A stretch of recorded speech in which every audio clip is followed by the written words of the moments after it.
que é que a pequenina joalharia do Diamantino tem a ver com a grande panificadora da Odete?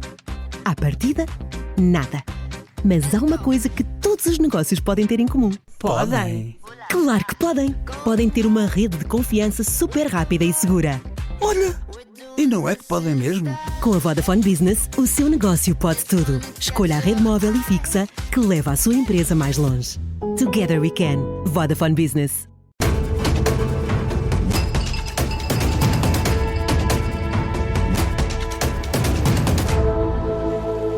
O que têm em comum Joana Marques, Nuno Marco, Pedro Anderson e João Miguel Tavares, além de serem nomes que todos conhecem, representam os podcasts mais ouvidos em Portugal durante o mês de janeiro, de acordo com a nova sondagem da Marktest, e são hoje convidados da Rádio Observador. Olá, bem-vindos.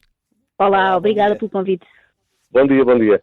Obrigada a todos por terem aceitado o nosso convite. O Marco não pôde estar presente, mas enviou-nos um áudio que vamos ouvir mais à frente. Joana, comece por ti. Não há quem não conheça, quem não fale do extremamente desagradável da Renascença, mas agora mais esta confirmação a de ser o podcast mais ouvido, com quase 2.700.000 downloads num único mês. Isto aumenta de alguma forma a responsabilidade de ter graça ou é uma coisa que não te preocupa minimamente?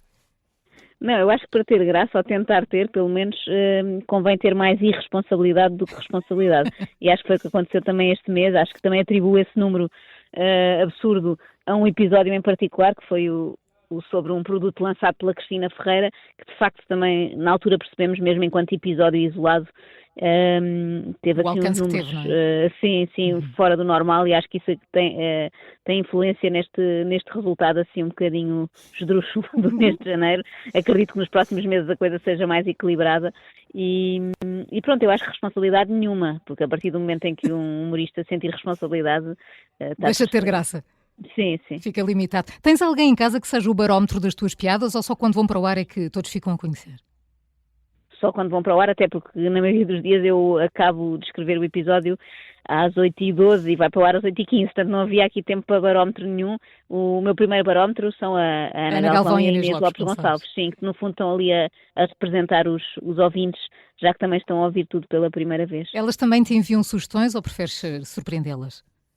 Não, elas enviam bastantes e além delas muitos ouvintes enviam e isso facilitou muito comparado agora com o início do Extremamente Desagradável, em que as pessoas ainda não conheciam. Agora eu sinto que tenho assim uma equipa de voluntários, pessoas que querem trabalhar pro bono com este podcast e que colaboram muito todos os dias, recebo muitas sugestões e o que eu tento fazer é tomar nota de todas para não perder nada, mesmo que saiba que vai ser difícil chegar a tudo. Eu diria que tenho aí umas 120 coisas em espera para ouvir. Mas pronto, pelo menos tira aquele problema de não ter nada para falar, aquele drama da folha em branco, esse não há, só há os outros. E demoras quanto tempo a preparar cada programa? Existe uma média ou cada caso é um caso, cada programa é um programa? Demasiado. Eu sinto que demoro desde que acabou um programa até ao dia seguinte outra vez. Fico muitas horas, não tem uma boa relação qualidade-preço para o meu lado, porque demoro muito. O programa acaba às 10 da manhã, começo a fazer o seguinte e pronto, com algumas interrupções pelo meio, porque tenho filhos e etc, mas diria que é um processo muito, muito demorado, mais do que devia. Para uma parvoíce eu acho que não devia demorar tanto tempo, mas demora muitas horas, demora o resto do dia todo até ao dia seguinte. Pedro e João, estejam à vontade para participar na conversa. Eu tenho uma curiosidade. Em primeiro lugar, quero dar parabéns à Joana por ter tido tanto sucesso com o pipi da Cristina Ferreira. O pipi dos outros. Exatamente, com o pipi alheio. Com o pipi alheio, não há melhor do que isso. Há outra curiosidade que eu tenho. Tu continuas a fazer o programa sozinho? Tipo, a apanhares os sons e a montá-los sozinha? Essa parte sim, eu tenho uma ajuda que é do Cláudio Girão, que me ajuda na triagem das coisas, ou seja, quando eu recebo estas sugestões, muitas vezes peço-lhe a ele para ver primeiro. Nós temos acho que achamos graça às mesmas coisas, portanto temos um bocadinho a mesma visão dos acontecimentos, então muitas vezes ele faz essa primeira triagem de ver se vale a pena ou não. Se não valer já nem vou ver, porque às vezes é um tempo precioso que se perde, sobretudo numa rubrica que é todos os dias, portanto não me posso dar ao luxo de perder 2-3 horas num dia, porque no dia seguinte tenho que fazer um episódio novo. E quando valem a pena, muitas vezes o que o Cláudio faz é dar-me aquilo já um bocadinho mais resumido, ou seja, tirar a palha, não é? Às vezes há entrevistas de 2 horas, em vez de ver 2 horas vejo uma já peneirada por ele. Essa é a grande ajuda que eu tenho nesta altura. Depois acabo por ser eu a cortar os sons, corto os sons e escrevo porque faz parte do processo, ou seja, eu estou a cortar até ao último segundo. Vou sempre voltando a cortar, tirando sons. Era difícil pedir a outra pessoa que fizesse isso. Acho que ainda ia demorar mais. Portanto, ainda não encontrei um processo melhor do que este. O Nuno Marco tem o segundo podcast mais ouvido em Portugal, O Homem que Mordeu o Cão, da Comercial, com 1.200.000 downloads. O Marco não conseguiu estar connosco, mas perguntei-lhe se esta nova era dos podcasts lhe permitiu reinventar a rubrica que começou em 1997. A resposta foi esta. Ora, o que eu acho que se passa com O Homem que Mordeu o Cão, apesar de continuar a ser estranho para mim chamar aquilo um podcast, porque é uma rubrica desde sempre, é rádio. Não foi uma coisa em que eu fui para um estúdio meu fazer e criar do zero. Aquilo começou enquanto rádio e há de acabar enquanto rádio. E, portanto, eu acho que, de certa maneira, O Homem que Mordeu o Cão já era uma espécie de podcast antes de se inventar a designação e antes de podermos carregar estas rubricas nos nossos telemóveis. Por isso eu diria que não reinventei nada a pensar no conceito de podcast. Acho que coisas mudaram nestes anos de Homem que Mordeu o Cão, mas foram coisas que mudaram porque eu próprio também mudei e a minha abordagem à escrita e à comédia, são muitos anos, são 27 anos desta rubrica. E, portanto, acho maravilhoso que tenha ainda esta aceitação por parte das pessoas e ver aqueles números é muito espantoso. Porque por esta altura, se calhar eu já deveria ser o dinossauro da rádio.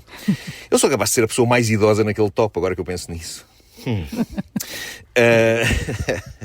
Mas é uma coisa que me dá muito gozo, obviamente, perceber que as pessoas ainda têm ouvidos para ouvir um tipo contar histórias bizarras e perceber que isto ainda não se esgotou, porque é uma coisa que me dá muito gozo fazer todas as manhãs.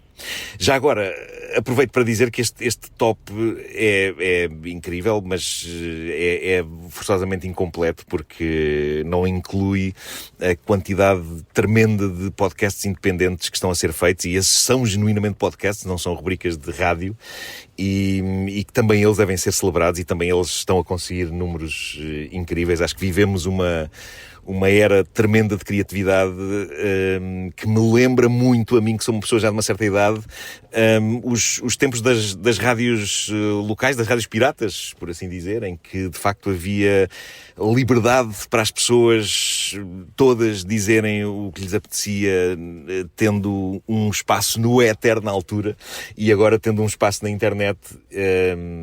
Acho que vivemos uma altura maravilhosa de comunicação e de rádio, porque no fundo os podcasts são, na sua essência, programas de rádio. E isso prova que de facto a rádio sempre se conseguiu adaptar a todas as ondas e a todas as mudanças nos mídia. 3 minutos de conversa. Está bonito, está. Nuno Marco, sobre O Homem que Mordeu o Cão, no ar há já 27 anos, é o segundo podcast mais ouvido em janeiro. Pedro Anderson, o teu Contas Poupança da SIC Notícias está em terceiro neste ranking, 602.000 downloads. Começou com uma rubrica que foi crescendo no Jornal da Noite, depois ganhou autonomia até ser um podcast e vários livros de sucesso também. Alguma vez pensaste que este tema iria ter tanta adesão do público? Não, nunca imaginei. Isto para mim continua a ser uma surpresa todos os dias, porque, para já, deixa-me dizer que é assim, estar ao lado da Joana Marques e do Nuno Marco, que são, enfim, que eu considero estrelas, eu não considero estrela nenhuma, quer dizer, eu sou um tipo sem piada nenhuma. E estar ali é muito estranho e muito desconfortável. Eu sou um tipo nórdico, sem sentido de humor, e estou a falar de dinheiro, que é a coisa mais chata do mundo. Como é que eu estou ali? Eu não percebo, não é?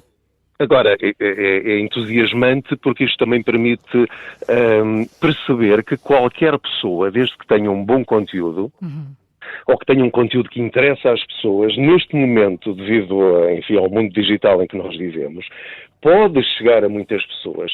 Este podcast começou comigo a gravar no carro. E continuo a gravá-lo no carro, com o telemóvel por onde estou a falar contigo agora. Porque, repara, eu pensava assim, eu recebia dezenas e dezenas de perguntas dos espectadores depois das reportagens. E eu pensava assim, isto é uma trabalheira responder uma a uma. O ideal era, gravar um episódio, e responder às pessoas. E então pensei no podcast, ok, maravilha, mas tenho de ter um estúdio, eu não tenho um estúdio.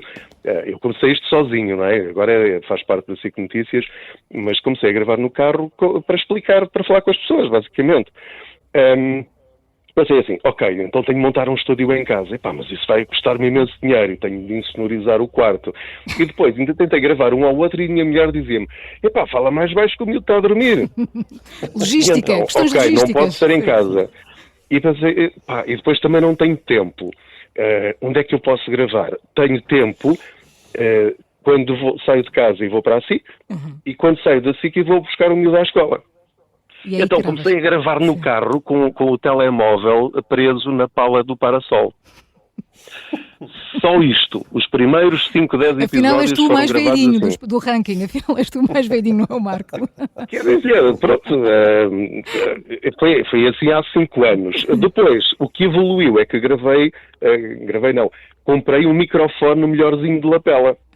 Sim, E continuo a gravar no carro com este telemóvel. E ouve-se muito bem. Portanto, para quem pensa, fazer um podcast é muito complicado, é preciso um grande investimento, o que interessa é falarmos para as pessoas coisas que elas precisem ouvir e que sejam úteis.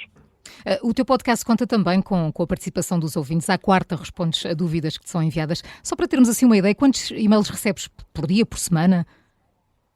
Muito. Olha, eu perco-lhes a conta, mas posso dizer, estou olhando aqui para o telemóvel, portanto eu peço às pessoas para enviarem as suas perguntas em áudio. Neste caso, se a Joana tem 120 em fila de espera, eu neste instante em que estamos a falar tenho 600 perguntas para ouvir. Já ganhaste. Nem Esse ranking já ganhaste. sequer é para escolher, é para ouvir e não consigo ouvir todas. Portanto, vai assim numa técnica da mostra, pronto, mas são perguntas sempre muito pessoais e muito interessantes e reais. Houve algum tema assim que te tenha tocado particularmente? Muito resumidamente, Pedro. Sim, olha, pessoas com incapacidade, pessoas que não conseguem nem sequer é vencer o sistema, é estar no sistema. São pessoas que não conhecem os seus direitos, que têm direitos, têm apoios, mas que não os conhecem, que chegam, por exemplo, à Segurança Social ou às finanças e dão-lhes respostas ou erradas ou não entendem essas respostas. Famílias monoparentais, famílias com fracos recursos financeiros e depois a falta de literacia financeira é transversal à sociedade portuguesa. Por muito estranho que possa parecer, há pessoas que ganham muito dinheiro e que não sabem gerir o dinheiro que têm. Entram em pânico quando se fala sobre dinheiro. E, portanto, eu tento no podcast falar para todos estes públicos. João Miguel Tavares, o programa cujo nome estamos legalmente proibidos de dizer da SIC Notícias, que apresentas com o Ricardo Araújo Pereira e o Pedro Mexia, teve quase 400 mil downloads, está em quarto no ranking. Vocês fazem o programa há imenso tempo, desde 2008, primeiro na TSF, depois na televisão a partir de 2012. Como é que fazem para não ficarem previsíveis e arranjarem a energia de se reinventar? Mas, João, isso és tu a ser extremamente generosa. É perfeitamente possível que nós já estejamos bastante previsíveis. É verdade que nós temos uma característica que é sermos realmente amigos e o programa é feito com as mesmas pessoas desde o dia 1.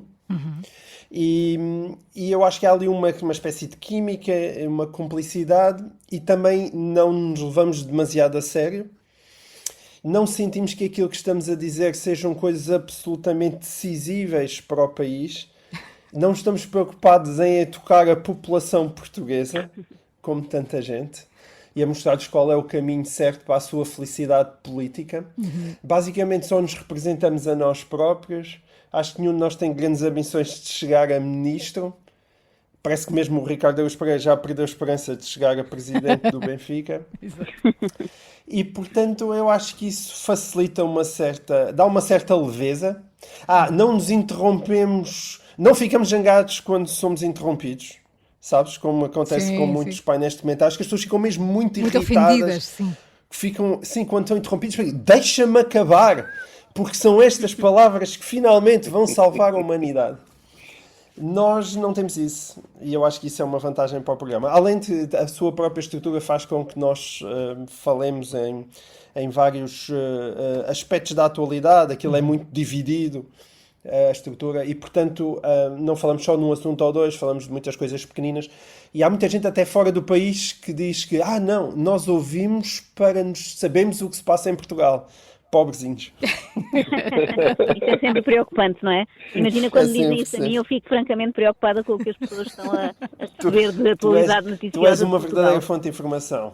Joana, mas Se tu alguém fazes estiver a pensar um vir trabalho viver para Portugal, extraordinário. fica com um cenário trágico. Exatamente. Por isso é que não vem. Sim. João, ias Talvez, dizer à Joana? talvez isso. Não, estava a elogiar a Joana, porque eu acho que a Joana faz um papel realmente extraordinário.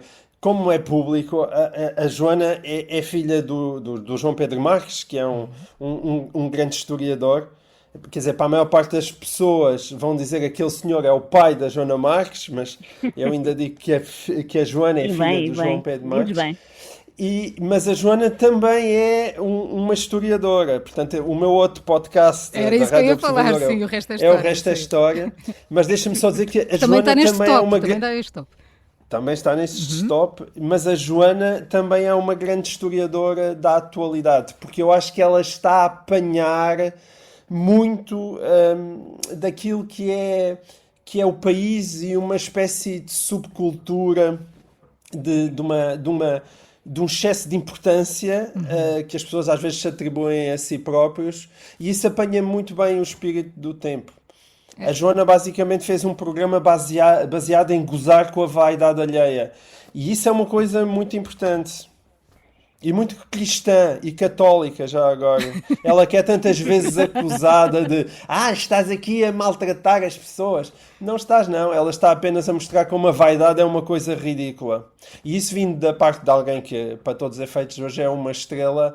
Isso é mesmo muito, muito importante. João. Aliás, ela tem isso em comum com o Ricardo, que é mostrarem que o excesso de vaidade é uma coisa ridícula. Isso é João, muito importante. falando do outro programa, do outro podcast que tens, que também está Sim. neste ranking, e o resto é história da Rádio Observador, que apresentas com o Rui Ramos, tens uma persona para o Governo Sombra e outra para o resto é história? Não, eu acho que sou sempre o mesmo. Repare, eu no resto da história fiz o mesmo que a Joana fez com o pipi da Cristina Ferreira. Oi? Explica lá Neste isso. caso, eu não estou a abusar do pipi do Rui Ramos, até porque, segundo ouvi dizer, ele não tem. Nunca pude ver ao vivo, mas não pude confirmar, mas ouvi dizer que ele não tem. O que ele tem é uma cabeça extraordinária. E, portanto, eu aproveito a cabeça do Rui Ramos. Eu acho que as pessoas às vezes não têm muita noção, mas quando a gente diz, o Rui Ramos, se calhar, ao nível da história, tem uma cabeça absolutamente impressionante em Portugal. Mas não é só em Portugal. Eu acho que há muito poucos historiadores no mundo inteiro que conseguiriam fazer um programa como aquele, porque o Rui fala sobre tudo. É impressionante. E, portanto, as pessoas mandam perguntas, seja sobre faraós no Egito, episódios da Segunda Guerra Mundial, a ditadura no Brasil, o que é que se passa num recanto do Paquistão. Nós temos a sensação que o Rui sabe, já leu sobre aquilo e já ouviu falar. E isso é um enorme privilégio. E eu, como jornalista, a única coisa que faço, basicamente, é isso que acho que fazem os jornalistas quando fazem bem o seu trabalho, é dar a mostrar aquilo que os outros têm para oferecer, as boas cabeças, pô-las em frente a um microfone e dizer, conta-me histórias. Eu às vezes digo a brincar que isto foi uma desculpa para eu ter basicamente aulas de história com um senhor doutorado em Oxford e ainda me pagam para isso. Mal. Antes de terminarmos, tenho um desafio, se assim entenderem, se quiserem aceitar, Joana, lançares um tema sobre finanças, uma dúvida, para o Pedro abordar num dos próximos episódios do Contas Poupança. Vamos embora, ela pode mandar a pergunta em áudio, Pois é, mas assim fica já feita. Fica já aqui Posso feita. tentar passar à frente daquela fila de 600 pessoas, não é? Agora sim sinto uma grande responsabilidade. Deixa-me cá pensar. O que é que eu tenho 39 anos e não percebo nada de finanças, nem de poupanças, nem de nada, que se o Pedro só me pudesse dar um conselho para começar a poupar hoje, o que é que eu devia fazer? Pronto, fica aqui a dica. João, dares um nome que sirva de inspiração à Joana num próximo episódio do Extremamente Desagradável. Um tema, um assunto. Eu próprio, é o meu sonho. Queres que a Joana fale de ti? Pegar em mim. Sim, por favor, difícil, Joana. Eu estava há pouco a ouvir a descrição. Pega em mim e destrói-me. que o João Miguel fez não ia dizer Governo de Sombra, mas não se pode dizer, Pois, a descrição que fez do programa, e eu pensei, não, realmente reuniram todos os ingredientes que tornam impossível que eu use o programa como material, porque de facto logo o ponto de partida de não se levarem a sério, nem acharem que estão a dizer coisas que vão salvar a humanidade, nem se importarem, imaginem só, de serem interrompidos uns pelos outros, dificulta muito o meu trabalho. Portanto, o João Miguel tem que começar a fazer outras coisas mais ridículas para eu conseguir. Para dar oportunidade. E Pedro, Vou-te mandar uns vídeos caseiros. Pedro, tu tens uma vantagem. Para o João, tanto podes escolher um tema para o resto da história da Rádio Observador, como para aquele programa da SIC Notícias cujo nome... Olha, eu só peço é que eles continuem, porque eu sou cliente ouvinte dos dois e acompanham-me sobretudo nas minhas viagens de carro. Aliás, às vezes faço maratonas, sobretudo com a Joana, nas viagens longas com a família. Corro os episódios todos e aquilo facilita-me imenso para não pensar nas portagens e enquanto estou a pagar de combustível. Portanto, obrigado por estarem aí e, sobretudo, ajudarem-nos a suportar um bocadinho melhor a vida real. Muito obrigado. É verdade. Joana Marques, Pedro Anderson, João Miguel Tavares, obrigada a nós, em nome da Rádio Observador, por terem aceitado o nosso convite. Bons programas. Obrigada. Obrigado. Obrigada também ao Nuno Marco, que nos enviou um áudio. Falámos sobre podcasts que chegam a milhões de pessoas de qualquer parte do mundo. Deste ranking da Marktest, ficámos também a saber que os podcasts do Observador são os que têm mais ouvintes e chegam a mais pessoas todas as semanas. Temos vários no Top 30. Visite o nosso site, tem dezenas de podcasts à escolha e não falta nenhum tema. Entretenimento, política, finanças, saúde mental, psicologia, alimentação, educação, desporto e mais. Eu sou a Maria João Simões. Obrigada por nos escolher todos os dias.